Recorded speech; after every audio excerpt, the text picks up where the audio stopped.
What's good, YouTube? Flash Speaks back for another video. Now, I purposely took a while and waited to respond or give my thoughts, rather, on the Cam Newton situation with regards to what he said about Jalen Hurts. And there's a number of reasons for that. I mean, the first reason is, look, everybody's entitled to their opinion, whether I think their opinion is ridiculous or whether I think it's valid, right? It's their opinion. Ain't nothing you can do about it. Sometimes people say things for shock value. Sometimes they say things because they haters. Sometimes they say things because that's genuinely how they feel. And for me, it kind of doesn't really matter either way. So I didn't rush to do it. And I was also interested in hearing what others had to say, And there's been some good responses for it. It's a good thing. And it's probably what Cam Newton wanted, was just a bunch of, reactions and controversy anyway. Helps keep you in the algorithm, helps keeps you relevant, as people say, and all of that kind of stuff. So I think all of that plays a part in what's going on. Now, what I will say is that part of it does disappoint me with Cam Newton, from the standpoint that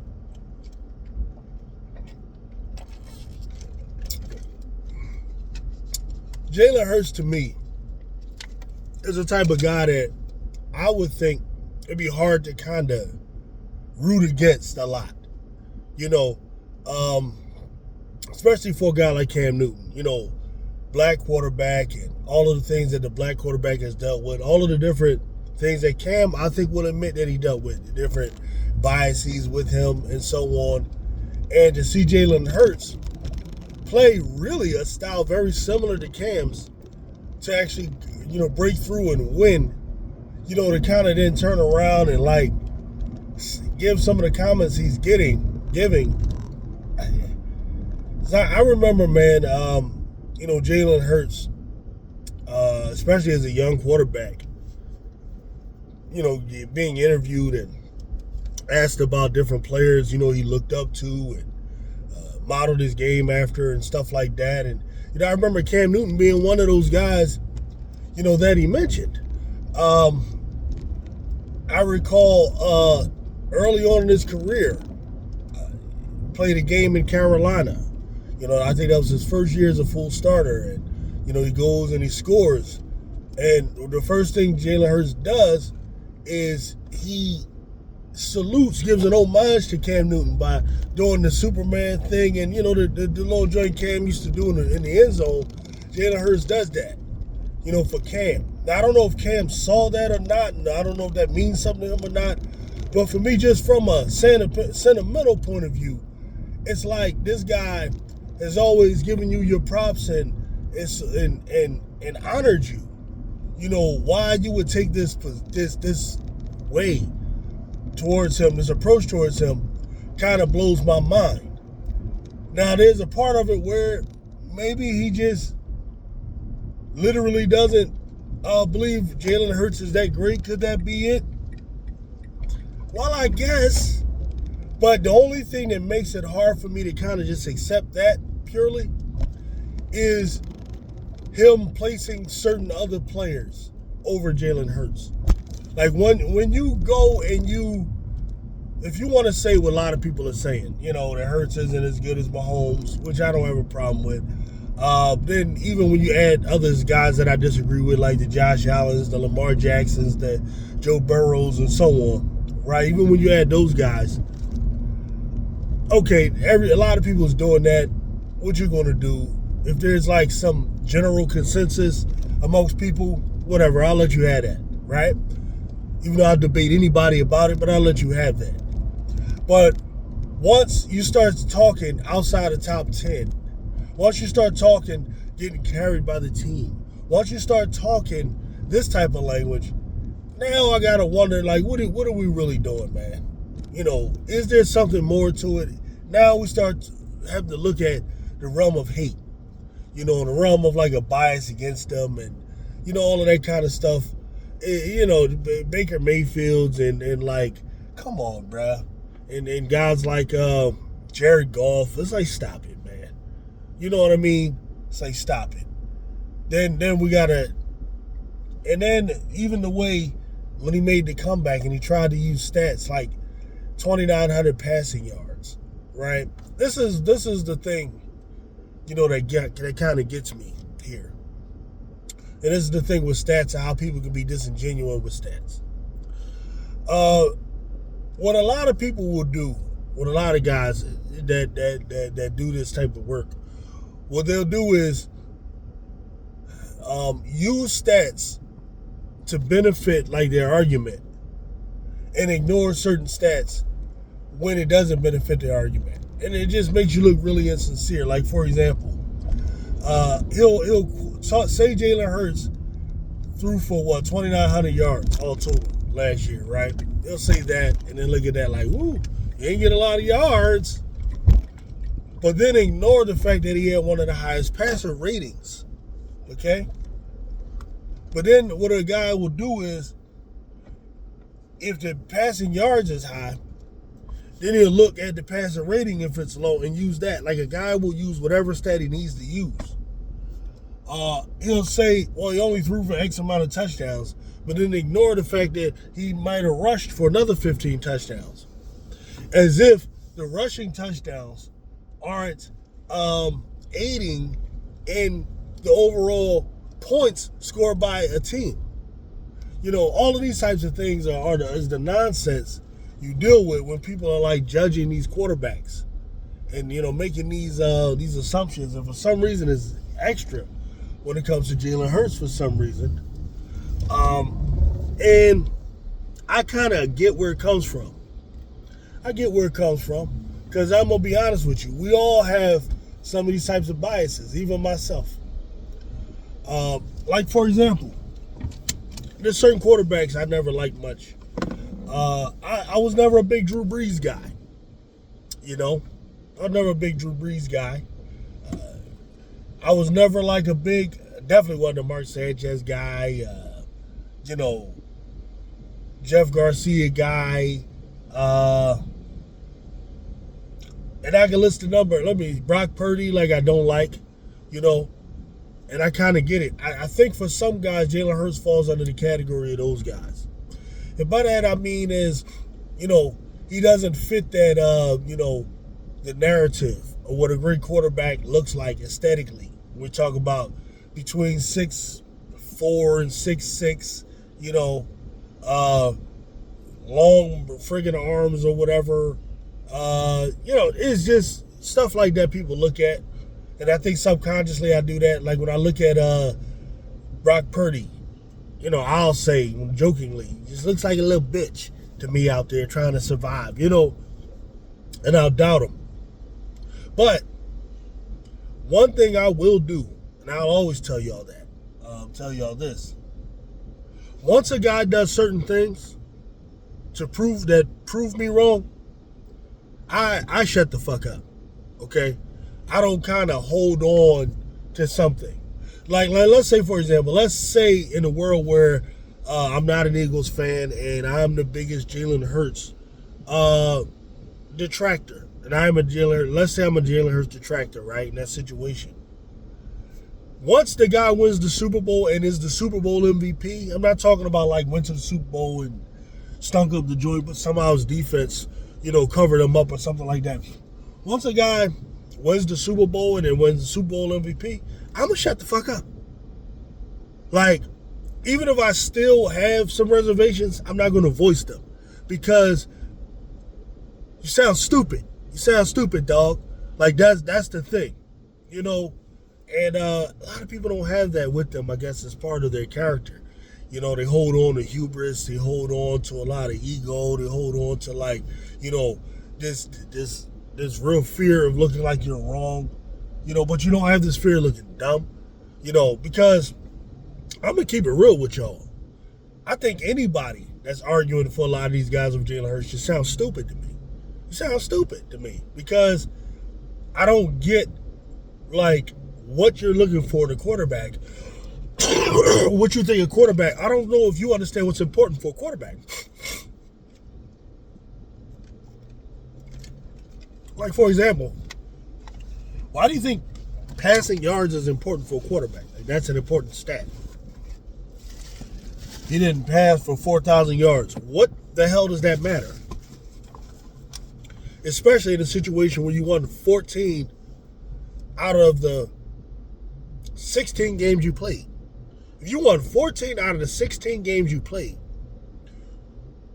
what does it matter how many yards you pass for?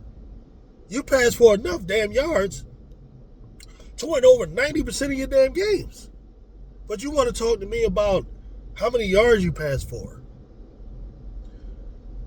And when you look at the Philadelphia Eagles and you watch them closely and you see how they play, you'll start to understand that, the way we play, you're not going to have a lot of passing yards. Because what the Eagles do is, especially the way they're built right now, they're oftentimes so dominant, that they're usually getting the lead in the game. And once they get in the lead, they shift over to a ball control style of offense where they're primarily running the ball.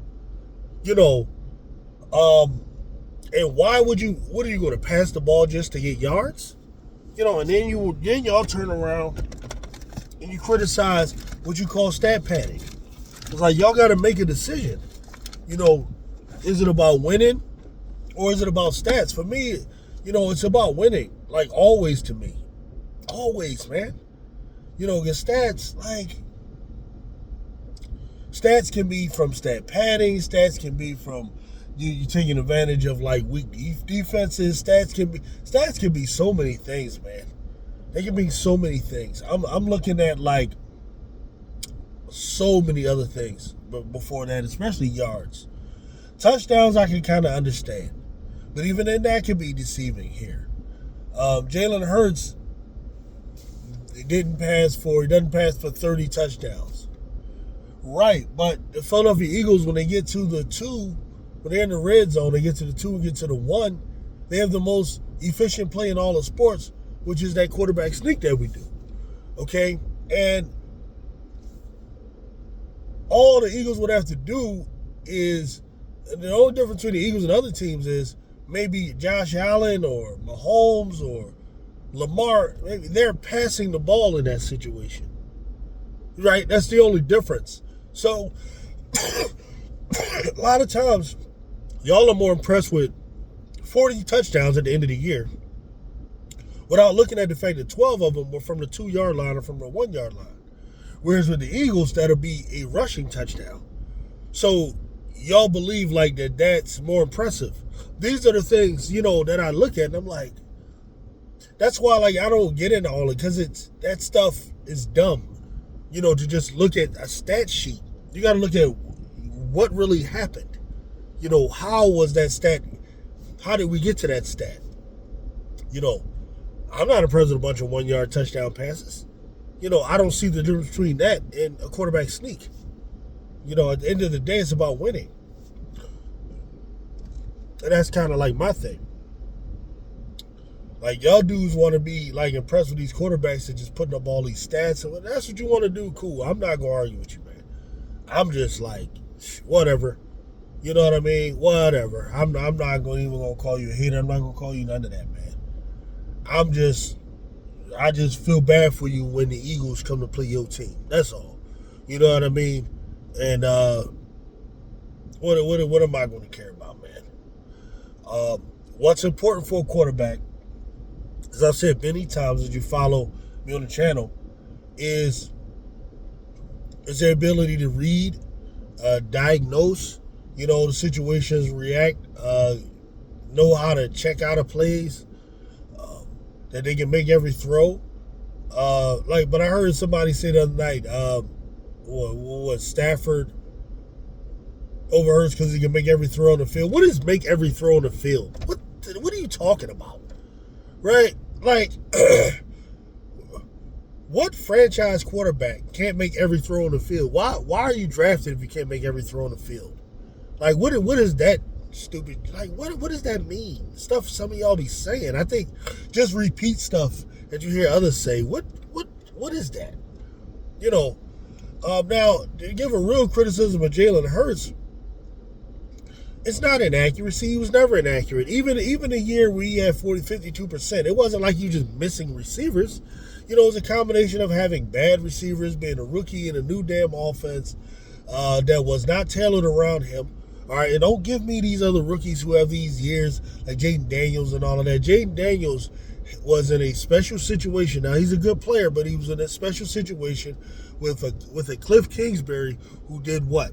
He turned around and he played a college offense, giving Jaden Daniels a lot of the same things he was running at LSU. This is why he was very comfortable with what he was doing. When Jalen Hurts came in as a rookie, he was under Doug Peterson. Doug Peterson was running a pro-style type of offense. That was a combination of the number system and the West Coast offense. That was what he was running. There were concepts that Jalen Hurts was completely unfamiliar with. And he also had, you want to know the receivers he had that real rookie season? He had guys like Travis Fulgham. Okay, you know who the fuck that is? Travis Fulgham. All right, you had Zach Ertz, who might have played a couple of games that year. You had Deshaun Jackson, who might have played about 3 damn games that year. Hurts played 1 game with him. He gets hurt after that. Travis Fulgham. I think he had Jalen Rager, it's like, come on, man. Yeah, there wasn't no Terry McLaurin, wasn't no guys like that. And then, like I said, but then later, once we started to instill an offense that he was more familiar with, you saw him play a hell of a lot better. Then once you get weapons, he gets to the Super Bowl. So, I mean, you gotta, come on, man. These excuses dudes make about, and what it is like I said, Hurts is dealing with certain biases because of his size and so on. And don't tell me that it's not true. Jaden Daniels, for example, doesn't deal with that same bias. Why is he 6'4"? Don't give me stats. Jaden Daniels didn't throw for a lot of yards. He didn't throw for a whole hell of a lot of touchdowns either. He won, right? But the reason why he gets the benefit of the doubt, besides being a rookie, is that he's 6'4". That's the difference. Don't tell me that ain't it. That's what it is. Guys that are just bigger, they just get more benefit of the doubt. And I've done it too. It's the reason I think Brock Purdy won't be much of anything. It's one of the reasons is his size and the way he looks is the way he looks. I'll be honest with you, right? But if Brock Purdy goes out there and wins the Super Bowl, I'm going to shut the fuck up because I'm a man of integrity. That's the thing. And that's what gets me about these guys. It's not that you have your opinion. It's just that nothing is going to get you to come off of that opinion. And I think that's sad, because that's just hubris and ego, man. And that's all I got on it right now, man. Until next time, I'll get with you all later. Peace out.